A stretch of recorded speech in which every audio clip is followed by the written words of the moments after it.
नमस्कार मु सुप्रिया। लोकसभा रे गुरुत्वपूर्ण संविधान संशोधन बिल आगत होईछि किंतु एभली बिल को नहीं विरोधी मध्य प्रबल प्रतिक्रिया देखा मिली। प्रबल हट्टगोल होईछि। लगातार जो रही अचलावस्था देखी परवर्ती समय गृह मुलतवी करा जायछि एवं ए बिल जमा भी ग्रहणीय नुहे बोलिकरी मध्य प्रतिक्रिया आसी सारी। देश में चर्चा आरंभ हो साराणी एभली बिल कहीं आसी या स्वार्थ या पछरे कौन रही ए संपर्क में आम अधिक आलोचना करबा। आम सहित राजनैतिक समीक्षक विजय साहू रही। विजय बाबू प्रथम तो आप प्रतिक्रिया रखु जे जो संविधान संशोधन बिल आज आगत करा जायछि से संपर्क में आपनकर मत कौन? देखो केंद्र सरकार एवं विशेष करी गृह मंत्री हठात बिल का गोटे सुपरिकल्पित योजना भाव आसुची गोटे पर गोटे पदक्षेप केंद्र सरकार ग्रहण कर। बर्तमान देश सारा जो बिहार एसआईआर एवं भोट चोरी नहीं माने तीव्र प्रतिवाद एवं आंदोलन चली। द्वितीय राष्ट्रपति रेफरेंस करिचंदी तमिलनाडु गवर्नर केस रे बर्तमान संवैधानिक बेंच चर्चा करुची। सेति बेले ए तीनोटी बिल आनिचंदी। एक्चुअली गोटे बिल की कार्यकारी करिया पई संविधान संशोधन करा जाउची। गोटे बिल कोन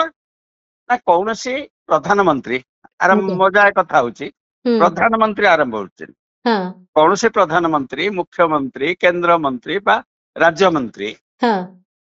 जदि गुरुतर अपराध रे गिरफ होकर 30 दिन कंटिन्यूअसली जेल रहिले पुलिस हाजत रे रहिले ताहले से इस्तीफा देवा को बाध्य। जदि से बेल मिली गले निर्दोष प्रमाण हेले बा बेल मिली गले तांकर से पुणी क्षमता को फेरी पारिबे। एवं एई बिल टा आनिया क्षेत्र में जो ऑब्जेक्टिव थाए गोटे बिल जतले आसे बिल रो उद्देश्य कौन थाए एवं आर उद्देश्य कहते कॉन्स्टिट्यूशनल मोरालिटी एंड एथिक्स माने जो माने लोक प्रतिनिधि हेबे बा शासन करिवे सेमानकर नैतिकता कथा संविधानिक एवं नैतिकता उच्च संविधानिक कर्तव्य एवं नैतिक बोध प्रतिष्ठा करने बिल टी आसुची। आम जो कौन से बिल गोटे पृष्ठभूमि रे विचार करवा आम देखीचे दुईटी राज्यर मुख्यमंत्री गोटे है दिल्ली अन्यटी है झारखंड किभली जेल पशिक रहिले बेल भी मिलानी कारण थरे ईडी जदि गोटे केस पीएमएलए एक्ट रे नौचंदी ताले सेठी जज हाथ बंधा से बेल दे पारिबेनी। बेल दवा कहले गोटे ट्विन टेस्ट अच्छी दीटा शर्त पूरण कर। गोटे शर्त है जे अपराधटा गुरुतर होइथिबो। द्वितीय शर्त है बेल देले अपराधी पुनर्बार अपराध करिबनी। प्रथम कथा जने बेल पई जाइछि कौन तांका विरुद्ध अभियोग किसी चार्जसीट हैनी किसी केस आरंभ हैनी सिंपल गोटा ईडी जाइछंती पुलिस नैकरी रेड करछंती रेड करिकरी प्रथम हाजत को नहीं जाइछन मुख्यमंत्री होंतु मंत्री होंतु एपर कि प्रधानमंत्री भी होंतु हे गले कटस्थल नैकरी 2 दिन रखिकरी जेल को नहीं गले। कोर्ट जानिनी कौन तांका विरुद्ध अभियोग किसी तो तांको भी जणै नांती जाको गिरफ करूछंती समाने भी जानू नांती से भी जानू नांती। ताले प्रथम कथा कोर्ट जदि उपलब्धि करिवे जे गुरुतर अपराध नुहे बुझबले माने अपराध किसी जाने नांती जे एटा गुरुतर अपराध नुहे प्रथम शर्त। द्वितीय शर्त होची तांको बेल देला आउ से पुनर्बार से अपराध करेनि जोटा माने आर कौन माने नहीं विरोधी दलर मुख्यमंत्री मंत्री मान जेल पुरैकरी एवं समस्त जी केंद्र सरकार विरुद्ध रे गला टसल कला केंद्र सरकार सहित एकमत हेलानी सही सरकार को भांगिबा कारण मुख्यमंत्री गिरफ माने सरकार भांगिला राज्यपाल भांगिदेबे भांगिदेबे अच्छा मुख्यमंत्री भांगिले तो ऑटोमेटिकली गवर्नमेंट फॉल करूची पुणी जड़े मुख्यमंत्री हो पारे किंतु जो धरतु 5-10टा एमएलए पैसा पैक करी हबो दी 4 जन नारे पूरा दलटी पूरा एपट सेपट हे जिवो तेणु प्रैक्टिकली से सरकार को भांगिदेबे राष्ट्रपति शासन विजय सर गोटे कथा मुंड को आसुची जे जदि कॉन्स्टिट्यूशनल मोरालिटी रो कथा कुहा जाउची कन्विक्शन हेई गले भिन्न कथा हुंता किंतु ट्रायल और इन्वेस्टिगेशन फेज रे भी जदि 30 दिन लगातार रही जाउचुंदी ताहाले भी जो पद रद्द कथा कुहा जाउची ये गोटे बड़ो असंवैधानिक प्रसंग नुहे की मजार कथा होची पीएमएलए तो आईन टी हला पृष्ठभूमि अच्छी पृष्ठभूमिटा कौन माने देश विदेश जो सन्त्रासवाद आरंभ है सन्त्रासवाद जो अर्थ कारबार है मनी लॉन्ड्रिंग कारण पैसा तो दरकार ना यहीटा रोकिया माने विभिन्न देश आलोचना कर जाति संघ भी आलोचना तेणु सेठी कह जो एटा तो गोटे मनी लॉन्ड्रिंग जिते होची सेटा सीमा भितर रहूनी ना गोटे देशर सीमा भितर रोचे कि अमेरिका टंका आसुची पाकिस्तान टंका आसुची इंडिया टंका जाउची श्रीलंका मनी लॉन्ड्रिंग होची तेणु आको रोकिया पाई गोटे आईन हो एई उद्देश्य रे भारत 2002 रे बोधे कि किंतु सेठी जो प्रोजेक्ट थिला मनी लॉन्ड्रिंग अर्थ होची मनीटा तो ट्रांजिट करिवो ना ताकू आग जदि प्रथम जन नारे मो नारे आपण गोटे एफआईआर देले जे लोक बहुत टंका अच्छी बहुत पाखे टंका अच्छी टंका अच्छी किसी असुविधा नहीं जदि बेनामी टंका थी टैक्सेबल इनकम नथिबो अलग आईन अच्छी किंतु यही टंकारु सी मनी लॉन्ड्रिंग करुच्ची सन्त्रासवादी कार्यक्रम नक्सलवादी कार्यक्रम टंका विनियोग होची जो पर्पस आग ट्रेस करी प्रमाण हवा पर विजिलेंस हो सीबीआई हो कारण केंद्र सरकार अधीन कौन व्यक्तिर सीबीआई करिवो हेलो राज्य सरकार हेले विजिलेंस करिवो सरकारी कर्मचारी अच्छा व्यक्तिगत कौन हेले जनरल माने इनकम टैक्स करिवो साधारण लोक जे पॉलिटिकल लोक सरकारी पद पदवी नहीं विभिन्न ये जो क्राइम करिवो अच्छा सेठी जदि एई तदंत भितर जना पड़िला ये जो ये टंका किछि मनी लॉन्ड्रिंग व्यवहार होता सन्त्रासवादी कार्यकलाप सहित लिंक यही प्राइमा फेसी एस्टाब्लिश ईडी की हस्तांतर कारण ईडी तो नुआ सृष्टि ना ईडी तो आगु एनफोर्समेंट डायरेक्टर तो नथिले हमर तो अपराध पूर्व सीबीआई सीबीसी विजिलेंस एगुड़ा रही ना प्लस डिपार्टमेंटल विजिलेंस डिपार्टमेंट रही सरकारी प्रत्येक सरकारी संस्थार एपरिक प्राइवेट संस्था भी डिपार्टमेंटल विजिलेंस संस्था रही फाइनेंशियल अपराध ताले ईडी सृष्टि ईडी सृष्टि पर व्यवहार कौन कले माने गोटा पार्लियामेंट रे स्टेटमेंट सरकार देइचंदी डेप्यूटी स्टेट होम मिनिस्टर पचरा 2015 रु 2025 भितर जून पर्यंत केते ईडी केस फाइल करची कन्विक्शन रेट केते एवं पॉलिटिकल लोकता भितर केते तादर देइचन 4000 ना केते अपोजिशन पॉलिटिकल पार्टी रो लोक केते हम आग पॉलिटिकल पार्टी आ अपोजिशन केते अपोजिशन 197 ना 96 विरुद्ध रे ଏବଂ ସମସ୍ତେ ହଉଛନ୍ତି ଅପୋଜିସନ ଆଉ କନଭିକ୍ସନ ରେଟ୍ ହଉଛି 0.0 ନା କେତେ ପରସେଣ୍ଟ। ଯୋଉ 8ଟା କନଭିକ୍ସନ ହେଇଛି ତା ଦେହରେ ଅଲଗା କ୍ରାଇମ କୌଣସି ପଲିଟିକାଲ କନଭିକ୍ସନ ନୁହଁ। ତାହେଲେ ପ୍ରମାଣ ମିଳୁଛି ଏଇ ଆଇନଟା ଥାଇକିରି କେତେଟା କନଭିକ୍ସନ ହେଇନି କିଛି। ଆଚ୍ଛା, ଦ୍ୱିତୀୟ କଥା ହେଲା ଏ ଯୋଉ PMLA ର 45 କି ଚ୍ୟାଲେଞ୍ଜ ହେଇଛି, ଏଇଟା ସାମ୍ବିଧାନିକ କି ଅଣସାମ୍ବିଧାନିକ ଏପର୍ଯ୍ୟନ୍ତ ସୁପ୍ରିମକୋର୍ଟ କୌଣସି ତା ଉପରେ ବିଚାର କରିନାହାନ୍ତି, ନିଷ୍କର୍ଷ ଆସିନି। ସେ କ୍ଷେତ୍ରରେ ଆକୁ ଆଣିବା ପୁଣି ଖାଲି ରାଜ୍ୟ ସରକାର ଗୁଡାକ ଉପରେ ତାଙ୍କର ନଜର ନାହିଁ। ଦେଖନ୍ତୁ ଇଏ ଯୋଉଗୁଡାକ ୟୁନିୟନ ଟେରିଟୋରୀ ଯୋଉ ଏଇଟା ତ 130ତମ ସଂଶୋଧନ ଆଣୁଛନ୍ତି, କିନ୍ତୁ ତାଙ୍କର ସଂଶୋଧନ ନହେଲେ ସେଟା ତାଙ୍କ ପାଇଁ ଲାଗୁ ହବନି। ତେଣୁ ସେଠି ବି ମାନେ ଦିଲ୍ଲୀ ଭଳିଆ ଯୋଉ ୟୁନିୟନ ଟେରିଟୋରୀ ଅଛନ୍ତି ତାଙ୍କ ପାଇଁ ପୁଣି ଜାମ୍ମୁ କାଶ୍ମୀର ସେ ଯେତେବେଳେ ରାଜ୍ୟ ହବ ସେଠି ମୁଖ୍ୟମନ୍ତ୍ରୀଙ୍କୁ ଜେଲରେ ପୁରେଇକିରି ଇସ୍ତଫା ଦେବା ପାଇଁ। ତେଣୁ ଏଇ ତିନିଟା ଯାକ କ୍ଲବ କରିକିରି ତିନୋଟି ବିଲ୍ କିନ୍ତୁ ଗୋଟିଏ ପାଇଁ ତିନୋଟି ଯାକର ଆବଶ୍ୟକତା। ମାନେ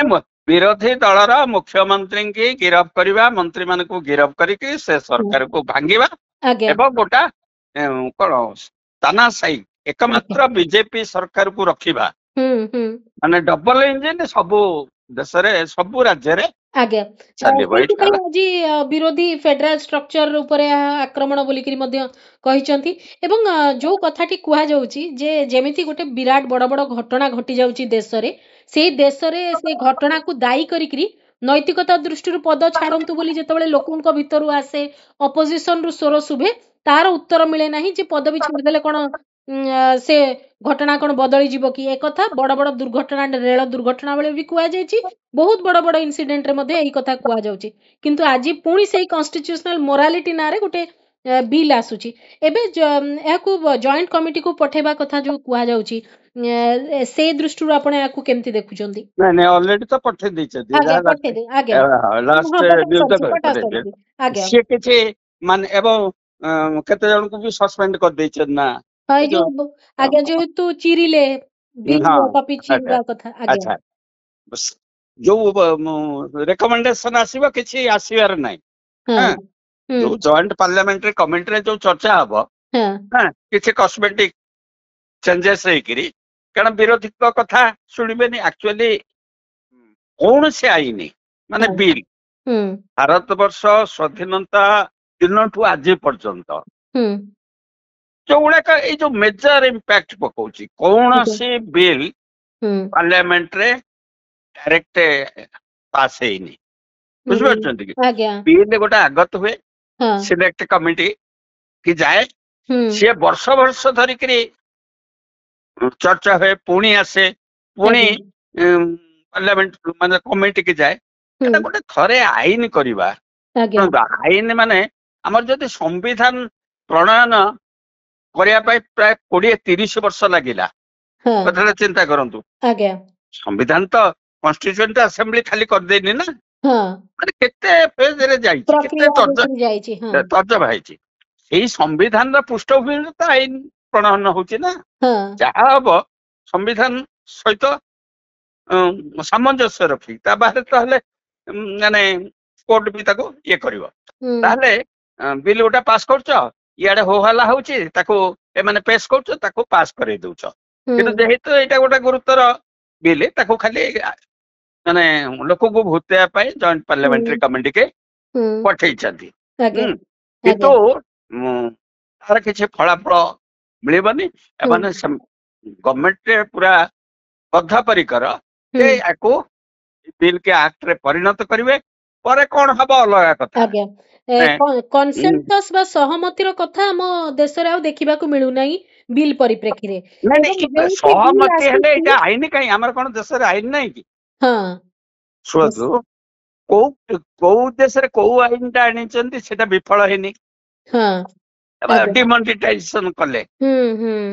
जीएसटी केते माने संशोधन ହେଇଛି କହିଲେ ଗଣି ହବନି ଗଣି ହେଇନି ବାରମ୍ବାର ସଂଶୋଧନ ହେଇଛି ଏବେ ଆଉ ଗୋଟେ ସଂଶୋଧନ ହବାକୁ ଯାଉଛି ଯାହା ପ୍ରଧାନମନ୍ତ୍ରୀ କହିଛନ୍ତି ତାର କାରଣ ହଉଛି ପ୍ରସ୍ ଆଣ୍ଡ କନ୍ସ ବିଲ୍ ଟା ଗୋଟେ ହଉଛି ତାକୁ ଜଣେ ପାର୍ଲାମେଣ୍ଟ ସଦସ୍ୟ ନିର୍ବାଚିତ ହେଇଯାଇଛି ମାନେ ସେ ବିଲ୍ ଉପରେ ଚର୍ଚ୍ଚା କରିପାରିବ ନୁହଁ ପୁରାପୁରି ଏଇଟା ଲିଗାଲ ମ୍ୟାଟର ଏବଂ ଏଇଟା ଓକିଲଙ୍କ ବିଷୟ ମାନେ ଓକିଲ ବାହାରେ ସାଧାରଣଙ୍କ ବିଷୟ ସାଧାରଣ ସଜେସନ ଦେଇପାରିବେ କିନ୍ତୁ ସେଇ ଗୋଟେ comma full stop but then why provided provision ଏ ଗୋଟେ ଇଏରେ ମିନିଂ ଅର୍ଥ ଦେଇଛି ତେଣୁ ଯେତେବେଳେ ଗୋଟେ ଯୋଉଥିରେ ସମ୍ବିଧାନ ବିଶେଷଜ୍ଞ ମାନେ ଏବଂ ନ୍ୟାୟିକ ଦିଗରେ ଯୋଉମାନଙ୍କର ଅଭିଜ୍ଞତା ଜୁରିଷ୍ଟ ମାନଙ୍କୁ ବି ନିଆଯାଏ ପବ୍ଲିକ କି ଦିଆଯାଏ ଯୋଉ ପବ୍ଲିକ ଚର୍ଚ୍ଚା କାହିଁ ହୁଏ ପବ୍ଲିକ ଚର୍ଚ୍ଚା ହେଲେ ପବ୍ଲିକ ବି ମତ ଦିଅନ୍ତି ତାକୁ ବି କନସିଡରେସନକୁ ନିଆଯାଏ ତାପରେ ବାରମ୍ବାର ଡ୍ରାଫ୍ଟ ବିଲ୍ ହେଇକିରି ଗୋଟେ ଫାଇନାଲ ବିଲ୍ ଆକାରରେ ଆସେ ଚର୍ଚ୍ଚା ହେଇକିରି ପୁଣି ଆପଣ ଯୋଉ ପ୍ରକାରେ ବର୍ତ୍ତମାନ ବିଲ୍ଟି ବିଷୟରେ ନିଜର ପ୍ରତିକ୍ରିୟା ଦେଲେ ତାର ଠିକ ଓଲଟା ପ୍ରତିକ୍ରିୟା ମୁଁ ବର୍ତ୍ତମାନ କିଛି ଗଣମାଧ୍ୟମରେ ଏକ୍ସପର୍ଟ ବସିଥିବାର ତାଙ୍କର ପ୍ରତିକ୍ରିୟା ଶୁଣୁଥିଲି ସେମାନେ କହୁଥିଲେ ଦେଖନ୍ତୁ ହେମନ୍ତ ସୋରେନ କେମିତି ରହିଲେ ପୁଣି ଗଲେ ଭାରି ପୁଣି ମୁଖ୍ୟମନ୍ତ୍ରୀ ହେଇଗଲେ ଜଣକୁ କରାହେଇଥିଲା ତାଙ୍କୁ ହଟେଇ ଦେଇକିରି ସିଏ ମୁଖ୍ୟମନ୍ତ୍ରୀ ହେଇଯାଉଛନ୍ତି ଏ ପ୍ରସଙ୍ଗ ପୁଣି ଉଠିଲା ଏବଂ ଅପରାଧୀ ଆଉ ଦାଗୀ ନେତା କଣ ଆପଣଙ୍କୁ ଦରକାର ଅଛି ଯୋଉମାନେ ଅପରାଧୀ ଦାଗୀ ନେତା ସେମାନେ ଫିଲ୍ଟର ହେଇଯିବେ ଏଇଭଳିଆ ବିଲ୍ ଯଦି ଆଇନ ହୁଏ ଏ ପ୍ରକାର ପ୍ରତିକ୍ରିୟା ମଧ୍ୟ କିଛି କିଛି ଆସୁଛି ଦାଗୀ ନେତା ତ ପ୍ରଥମେ ପ୍ରଧାନମନ୍ତ୍ରୀ ହୋମ ମିନିଷ୍ଟର ବସିଛନ୍ତି ଯଦି 2002 ଦଙ୍ଗାକୁ ଠିକ ତଦନ୍ତ ହେଇଥାନ୍ତା ହୋମ ମିନିଷ୍ଟର ବଞ୍ଚିଥାନ୍ତେ କି ଜଣେ ମାନେ ଗୋଟେ କୁହାଯାଏ ଆଇନରେ କୁହାଯାଏ ପ୍ରମାଣ ଅଭାବରୁ ଖସିଗଲେ ତା ଅର୍ଥ କଣ କିନ୍ତୁ ଯାହାଙ୍କ ବିଷୟରେ ବର୍ତ୍ତମାନ ଆଜି କହୁଛନ୍ତି ସିଏ ନିଜେ ବିଲ୍ ଯେତେବେଳେ ଉପସ୍ଥାପନ କରୁଛନ୍ତି ଏବଂ ଗୃହ ବିଭାଗର ଦାୟିତ୍ୱରେ ଅଛନ୍ତି ସିଏ ଚାହୁଁଛନ୍ତି ଯେ ପ୍ରଧାନମନ୍ତ୍ରୀଙ୍କଠୁ ଆରମ୍ଭ କରି ଯିଏ ଅପରାଧ କରିବ ଯିଏ ଅପରାଧ ସମ୍ପର୍କିତ ହେବ ସେ ଗିରଫ ହେଲେ ପଦ ଯିବ ନାଇଁ ସେଇଟା ହଉଛି ଏଇ ଯୋଉ କହିଲେନି ଯୋଉ ସାମ୍ବାଦିକ ଏ ଯୋଉ ଆମ ସାମ୍ବାଦିକ ସେମାନଙ୍କୁ ଗୋଟେ ଇଏ କରିବା ପାଇଁ ଦେଖ ପ୍ରଧାନମନ୍ତ୍ରୀଙ୍କୁ ବି ସେ ଛାଡି ନାହାନ୍ତି ଭାବନ୍ତୁନି ଯେ ଖାଲି ଏଇଟା ରାଜନୈତିକ ଅଭିସନ୍ଧିରେ କିଛି ହବ କାରଣ ପ୍ରଧାନମନ୍ତ୍ରୀ ବି ପଡିପାରନ୍ତି ଶୁଣନ୍ତୁ ଯଦି ଇଫ୍ ଏଭ୍ରିଥିଙ୍ଗ ଇଜ ଓକେ ଆମର ତ ଜେନେରାଲ ପ୍ରାକ୍ଟିସ କଣ ଥିଲା ଆମର ଆଇନରେ ନଥିଲା କିନ୍ତୁ ଗୋଟେ ଅଭିଯୋଗ ଆସିଲେ ଗୁରୁତର ଅଭିଯୋଗ ଆସିଲେ ଅତୀତରେ ବହୁ ମୁଖ୍ୟମନ୍ତ୍ରୀ ଇସ୍ତଫା ଦେଇଛନ୍ତି କେନ୍ଦ୍ରମନ୍ତ୍ରୀ ବି ଇସ୍ତଫା ଦେଇଛନ୍ତି କିନ୍ତୁ ଯେତେବେଳେ ଦେଖାଗଲା ଯେ ଏଇ ଯୋଉ ନୈତିକତା ଦେଖେଇକିରି ଇସ୍ତଫା ଦବାଟା ଅଲ୍ଟିମେଟଲି ପିପୁଲ୍ସ ଭର୍ଡିକ୍ଟ ହିଁ ମାନେ ଖଣ୍ଡନ କରୁଛି କାରଣ କେନ୍ଦ୍ର ସରକାର ଚାହୁଁଛି ଭିଣ୍ଡିକ୍ଟିଭ ହେଇକିରି ଚାହୁଁଛି ଏଇ ସରକାରଟା ଭାଙ୍ଗୁ ଯେକୌଣସି ନାଁରେ ଗୋଟେ ଯେକୌଣସି ଲୋକକୁ ବାଧ୍ୟ ହବ କିଛି ଅସୁବିଧା ନାହିଁ ଇଡି ଦ୍ୱାରା ଏନିବଡି କ୍ୟାନ୍ ବି ଆରେଷ୍ଟେଡ ଆଉ ବିରୋଧୀ ସରକାରକୁ ବି ଏବଂ ବିଗତ ଦିନ ମାନଙ୍କରେ ବିଜୟ ବାବୁ ଯଦି ଆମେ ଦେଖିବା ବହୁତ ଥର ଆମେ କୋର୍ଟ ନ୍ୟାୟାଳୟରୁ ଏଇ ଗୋଟିଏ କଥା ଶୁଣିଲୁଣି ଯେ ବେଲ୍ ଅଧିକାର କିନ୍ତୁ ବେଲ୍ ଅଧିକାରଟି ହିଁ ମିଳିବା ପାଇଁ ବହୁତ ଲୋକଙ୍କୁ ହଇରାଣ ହରକତ ହେବାକୁ ପଡୁଛି ଏବେ ବି ବହୁତ ଲୋକ ସାଧାରଣ ଲୋକ ପୁରା ବେଲ୍ ପାଇନାହାନ୍ତି ତାଙ୍କର ଟ୍ରାଏଲ ବି ଆରମ୍ଭ ହେଇନି ତାଙ୍କର କେସ୍ ମାମଲା କଣ ସେମାନେ ଜାଣିନାହାନ୍ତି ଏକ୍ଜାକ୍ଟଲି କିଛି ନେତାଙ୍କ କ୍ଷେତ୍ରରେ ବି ହେଲା ମନେକର ସତ୍ୟେନ୍ଦ୍ର ଜୈନଙ୍କ କ୍ଷେତ୍ରରେ ଗୋଟିଏ କେସ୍ର ଯୋଉ ଘଟଣାଟି ହେଲା ସିଏ ସେଥିରେ ଦୋଷୀ ନୁହନ୍ତି ପରେ ଜଣା ପଡିଲା କିନ୍ତୁ ସିଏ ସେଥିପାଇଁ ରହିସାରିଲେଣି କେତେ ଗୁଡା ସମୟ ମନେକର ଆମ ଷ୍ଟେଟର ପ୍ରଦୀପ ପାଣିଗ୍ରାହୀଙ୍କ ଇସ୍ୟୁଟିକୁ ଯଦି ବି ଦେଖିବା ତ ବହୁତ ଗୁଡେ ଜିନିଷ ପରେ ଅଲଗା ପ୍ରକାର ହଉଛି ତ ସେମାନେ ଅପରାଧୀ କି ଅଭିଯୁକ୍ତ ଆଉ ଅପରାଧୀ ଭିତରେ ଯୋଉ ଫରକଟି ଆମର ସାମ୍ବିଧାନିକ ବ୍ୟବସ୍ଥାରେ ଅଛି ସେ ଫରକଟିକୁ ଏ ବିଲ୍ଟି ପୁରା ସମ୍ପୂର୍ଣ୍ଣ ମାନେ ନଷ୍ଟ କରିଦଉଛି କି ଶୁଣନ୍ତୁ ବର୍ତ୍ତମାନ ବିଜେପି ସରକାରରେ କେନ୍ଦ୍ରରେ ହୁଅନ୍ତୁ ରାଜ୍ୟରେ ହୁଅନ୍ତୁ ଯେତେ ସବୁ ମନ୍ତ୍ରୀ ଅଛନ୍ତି ବା ବଡ ବଡ ପଦବୀରେ ଅଛନ୍ତି ସେମାନଙ୍କର ଡାଟା ନେଲେ ବାରଣା ଅପରାଧୀ ସେଠି ବସିଛନ୍ତି ଯେହେତୁ ମାନେ ଆଇନଟା ତାଙ୍କ ହାତରେ ମାନେ ଯିଏ ବିଚାର କରିବ ବିଚାରକ ହାତରେ ଯେତେବେଳେ ମାନେ ଅପରାଧୀ ଯେତେବେଳେ ବିଚାରକ ଗୋଟେ ଆଙ୍କର ଥିଲା ବୋଧେ ହିନ୍ଦୀରେ ଗୋଟେ ଦୁଆ ଥିଲା ମାନେ ଯିଏ ଅପରାଧୀ ସିଏ ଯେତେବେଳେ ବିଚାରକ ଆସନରେ ବସିବ ସେ ବିଚାର କଣ ହବ ତେଣୁ ସେଗୁଡାକ କଥା ନୁହଁ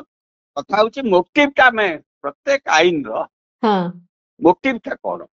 एवं मोटिव होची गोटे तानाशाही शासन प्रतिष्ठा करवा एवं वर्तमान जेहेतु ओके एसआईआर जोगु हाँ सरकार गोटा ମୁଁ କଥା ପଚାରିବାକୁ ଚାହୁଁଥିଲି ଯେ ଆପଣ ମୋଟିଭ ବିଷୟରେ କହିଲେଣି କିନ୍ତୁ ଟାଇମିଂ କଥା କୁହନ୍ତୁ ଏଇ ଯୋଉ ବିଲ୍ ଟି ଆସିଲା ଇଏ ଏସଆଇଆର ଏବଂ ଭୋଟ ଚୋରି ଅଭିଯୋଗ ସମ୍ପର୍କିତ ସମସ୍ତ ଆଲୋଚନାକୁ ଅଲଗା ଗୋଟେ ବାଟ ଦେଇଦେଲା କି? आपर केते दिन कोउ दिन सरुची आज केते तारिख हैला आज्ञा आज हाँ 20 तारिख हमर ई सेशन केते केबे करिया कथा 21 रे आ अछि कि हाँ माने माने आज भटेली लास्ट डेट हाँ आसंता काली शेष दिन बिल कोठी आगत हुए ई गुरुत्वर किन्तु देखिए माने बीजेपी सरकार रो शेष मुहूर्त रे आज्ञा एमती गोटा बिल आगत अच्छा ताको भी जानी नाहती कि जानी जदी कि बिल पूर्वरु एटा जानिबे गतकाल पर दिन ठु गोटा आलोचना होची केंद्र सरकार गोटा किछि संविधान संशोधन करिया को चाहुचदी सेटा कोन कहि जाननांती पब्लिक जाननांती आज्ञा इनर महल तो किछि किछि जानुथले तो सेटा त बुझियो बोली हम कहिना तेणु बिल पूर्वरु आईनटा तो सरकार नुह ना आईनटा हूँ देशर विरोधी पक्ष सरकारी पक्ष बसिक आलोचना करवा प्राथमिक आलोचना सब किसी समस्त आईन गुरुत्वपूर्ण आईन वर्ष वर्ष धरी अच्छा ये चुक्ति जदि पचार से संवाद को यहाँ जब पूर्व था जॉर्ज फर्नांडिस मंत्री ही थांते जॉर्ज फर्नांडिस नथिले वाजपेयी मंत्री ही थांते प्राइम मिनिस्टर जो सोशलिस्ट जनसंघ ये जो माने जो बीजेपी सरकार माने ये कोऑर्डिनेटर जे हेले आज्ञा ही थांते एनो आज्ञा तांको समय सरी जाइछि एबे तांको हातरे क्षमता अछि तेणुकरी सेमान गोटे बिल आनिचंती एवं जेमती आपनको कथारु लागुची जे जॉइंट पार्लियामेंटरी कमिटी रु कोनोसी निष्कर्ष आसीबो नाही बिल पारित होई जिवो कारण संख्या बहुल दल माने एनडीए पट संख्या अछि तेणुकरी विशेष किछि हबार नाही ता आगामी समय आहुरी आह्वान भरा अपोजिशन पाई संख्या नथिले भी होवाला करिकरी जो बार कर देकरी संख्या हे जिवो से गुडा के सब माने हमर बोधे आंबेडकर ये सब बुझी नथिले जे एभली सब अपदार्थ आसीबे दिने देश रे लोक प्रतिनिधि होइकरी आसीबे से जानि नथे गोटे संविधान गोटे किसी कागज ताको जब तबे जल्दी व्यवहार करिवो सेमती व्यवहार करिवो तेणु सेटा बड़ कथा उद्देश्य अति मंद एवं आगे ना हमर ए जो बिल तिर दुरुपयोग ए बिल जदी आईन हुए तार दुरुपयोग आशंकाटा हमर कोनसी प्रकार अतिरंजित नुहे तो नहीं दुरुपयोग आज जो आईन टी आसिला ये तो काली सकाळ को बदली जाउनी किंतु काली सकाळ को सरकार बदली जाई पारे तो जे नुआ सरकार आसीबो ता हातरे भी ए बिल रो अधिकार माने ए आईन टा रहिची नुआ सरकार आसिले बोलेनी से जदि भलिया भी करे लोक भी ताको भी बर्दाश्त करिवो अच्छा मूल कथा जुरिस्प्रुडेंस रो मूल कथा हला प्राकृतिक अधिकार नेचुरल राइट्स तमे कौन सी लोक नेता हो तो प्राइम मिनिस्टर जे हो से दोषी साब्यस्त पूर्व तमे ताको दोषी करि परिबो नाही गोटे निर्वाचन कमिशन कहबो गोटे फोटो दे देले तबे अपराधी कर दउछ पब्लिक माने प्रेस कॉन्फ्रेंस रे इज्जत नहीं गला से जो चोर भोटर मर जो दुआल भोटर एठी केमती हबो अपराधी माने नहासिया पई क्षमता को तार तो प्रक्रिया अलग आ सब तो अपराधी माने ही निर्वाचन में आछंती इनेबिलिटी क्राइटेरिया रे 90% आगुरु अपराधी माने टिके सहाय्य करूथले नेता माने को पार्टी माने को सहाय्य करते बर्तमान अपराधी माने करे ही पार्टी से आस्ते आस्ते सब छाणी ही जाउछ तो सेटा बिल्कुल कथा न आ जो सांबादिक ये करूछदी आज्ञा तो गोटा एबाने होचंदी कलंक देशर कलंक से प्रतिक्रिया भी शुणिली से मु आपन आगे से प्रतिक्रिया रखली जे एभली भावना मध्य रहुची किछि लोकंकर हां एमते हेई कि हिटलर आस्तला एमिति आस्तला जो जानि नाहंती से सब बालक अवस्था ଇତିହାସ ଯଦି ଜାଣିବେ ଏମିତି ହିଁ ଆସିଥିଲେ। ଯୋଉମାନେ ତାନାଶାହୀ ଯୋଉମାନେ ଆସିଛନ୍ତି ଏଇ ଡେମୋକ୍ରାଟିକ ବ୍ଲକ ନେଇକିରି ତାହେଲେ ଇଣ୍ଡିଆ ମେଣ୍ଟ ପାଇଁ କାମ ଆହୁରି ବଢିଲା, ଆହୁରି ଗୋଟିଏ ପ୍ରସଙ୍ଗ ଆସିଲା, ଆହୁରି ଗୋଟିଏ କାମ ବଢିଲା। ନାଇଁ ଇଏ ମୁଁ କେବଳ ଇଣ୍ଡିଆ ରାଜନୈତିକ ପ୍ରଶ୍ନ ବାହାରେ ବି ଏ ଦେଶର ବୁଦ୍ଧିଜୀବୀ ନାଗରିକ ସାମ୍ବାଦିକ ସମସ୍ତେ ଆପଣ ଯୋଉ କଥାଟି କହିଲେ ଯେ ଏହା ରାଜନୈତିକ ପ୍ରସଙ୍ଗ ନୁହେଁ, ଯେମିତି SIR ପ୍ରସଙ୍ଗ ଏବଂ ଭୋଟ ଚୋରି ପ୍ରସଙ୍ଗ ମଧ୍ୟ ରାଜନୈତିକ ନୁହେଁ, ଏହା ପୁରା ଦେଶର ଗଣତାନ୍ତ୍ରିକ ସମ୍ବିଧାନ ବିଧି ବ୍ୟବସ୍ଥାର ପ୍ରଶ୍ନ। କିନ୍ତୁ ସେଇ ପ୍ରକାର ତ ଆମେ ଦୃଶ୍ୟମାନ ହଉନି ଘଟଣା ନା, ଆଇଦର ଇଣ୍ଡିଆ ମେଣ୍ଟ କରିବ କି ପଲିଟିକାଲ ପାର୍ଟି କଣ କରୁଛନ୍ତି, କାରଣ ଯୋଉମାନେ କହିବା ଲୋକ ବହୁତ କମ କହୁଛନ୍ତି ଏ ସମ୍ପର୍କରେ ବାହାରିକି। ଆଖର ତ ହଉଛି କିଏ ଅସୁସ୍ଥ ହେଇଛି, ସେ ପୂର୍ବତନ ମୁଖ୍ୟମନ୍ତ୍ରୀ କାହିଁକି ମରୁନାହାନ୍ତି, ସେଇ ଚର୍ଚ୍ଚା ଆଙ୍କର ବେଶୀ ଆମ ସାମ୍ବାଦିକ, ସେଇଗୁଡାକ ସାମ୍ବାଦିକଙ୍କ କଥା କିଛି ଗୁରୁତ୍ୱ ଦେବା ଉଚିତ ନୁହଁ। ଦେଶର ଭବିଷ୍ୟତ ପ୍ରତ୍ୟେକ ନାଗରିକର, ଏତେ ପ୍ରତ୍ୟେକ ନାଗରିକର ଭବିଷ୍ୟତ। କାରଣ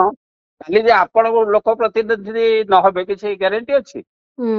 ଗୋଟେ ଜନପ୍ରତିନିଧିର ଯୋଉ ପ୍ରକାର ବ୍ୟବସ୍ଥା ଆମର ରହି ଆସିଛି ସେଇ ପ୍ରକାରର କଥା ଗୋଟେ ଏମାନେ ଲବେଇରେ ନାହାନ୍ତି, ଏମାନେ ଯୋଉ ଭାଷଣ ଦଉଛନ୍ତି, ଯୋଉ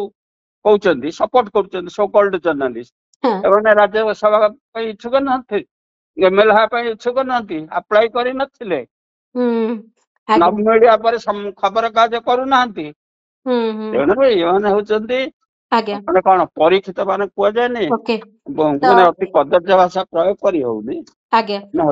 କିନ୍ତୁ ଯାହା ଲାଗୁଛି ଯେ ଇଏ ଦେଶ ପାଇଁ ବିରାଟ ବଡ ଆହ୍ୱାନ, ଏ ଆହ୍ୱାନକୁ ଦେଶ ଆଗାମୀ ଦିନରେ କେମିତି ସାମ୍ନା କରୁଛି, କୋଉ ପ୍ରକାର ପ୍ରତିକ୍ରିୟା ଦେଉଛି ଏବଂ ସରକାର କେତେ ଚାପଗ୍ରସ୍ତ ହେଇ ବିଲକୁ ପୁଣି ଫେରେଇ ନଉଛନ୍ତି, ଯେମିତି ସମୟ ଥିଲା କୃଷି ବିଲ୍ ଫେରେଇବାକୁ ବାଧ୍ୟ ହୋଇଥିଲେ, ସେ ପ୍ରକାର ପରିସ୍ଥିତି ଆସେ, କୃଷି ଆଇନ ଫେରେଇବାକୁ ବାଧ୍ୟ ହୋଇଥିଲେ, ସେ ପ୍ରକାର ପରିସ୍ଥିତି ହବ କି କଣ ଆଗାମୀ ସମୟ କହିବ। କିନ୍ତୁ ବହୁତ ବହୁତ ଧନ୍ୟବାଦ ବିଜୟ ବାବୁ, ଏତିକ ସମୟ ଦେଲେ ଏବଂ ଏ ସମ୍ପର୍କରେ ଆପଣଙ୍କର ମତ ରଖିଲେ। ଲୋକସଭାରେ ଯୋଉ ଗୁରୁତ୍ୱପୂର୍ଣ୍ଣ ସମ୍ବିଧାନ ସଂଶୋଧନ ବା 130ତମ ସମ୍ବିଧାନ ସଂଶୋଧନ ବିଲ୍ ଆଗତ ହୋଇଛି, ତାକୁ ନେଇ ପ୍ରବଳ ହଟ୍ଟଗୋଳ ଦେଖିବାକୁ ମିଳିଛି। ପ୍ରଥମେ 3ଟା, ପରବର୍ତ୍ତୀ ସମୟରେ 5ଟା ପର୍ଯ୍ୟନ୍ତ ଗୃହ ମୁଲତବୀ ରଖାଗଲା। PM CM ମିନିଷ୍ଟର ରାଜ୍ୟର କେନ୍ଦ୍ରର ସଙ୍ଗୀନ ଅପରାଧରେ ଯଦି ଗିରଫ ହଉଛନ୍ତି, ଅଭିଯୁକ୍ତ ହେଲେ ମଧ୍ୟ ତାଙ୍କର ପଦ ଯିବ। ଅପରାଧିକ ମାମଲାରେ ଲଗାତାର ଯଦି 30 ଦିନ ସେ ଜେଲରେ ରହୁଛନ୍ତି, ତାହେଲେ ଇସ୍ତଫା ନଦେଲେ ବି ପଦ ରଦ୍ଦ ହେବ। ଏଭଳି ଏକ ବିଲ୍ ଆସିଛି। ଏ ବିଲ୍କୁ କେମିତି ଗ୍ରହଣ କରାଯାଉଛି ଏବଂ ଏ ବିଲ୍ଟି ପାରିତ ପାଇଁ ନିର୍ଦ୍ଦିଷ୍ଟ ଭାବରେ କେନ୍ଦ୍ରଶାସିତ ଅଞ୍ଚଳ ଦିଲ୍ଲୀ ଏବଂ ଜାମ୍ମୁ କାଶ୍ମୀର ପାଇଁ ମଧ୍ୟ ନିୟମ ରହୁଛି ଯେ କଣ କରାଯାଇ ପାରିବ, ସେ ଦୃଷ୍ଟିକୋଣରୁ ଏହାକୁ ବିରୋଧ କରିଛନ୍ତି। ସାମ୍ବିଧାନିକ ବିଧି ବ୍ୟବସ୍ଥାର ଏହା ବ୍ୟତିକ୍ରମ ବୋଲି ପ୍ରତିକ୍ରିୟା ଆସିଛି। ଏ ସ୍ୱତନ୍ତ୍ର ଆଲୋଚନାକୁ ଏଇଠି ରଖୁଛି। ନମସ୍କାର।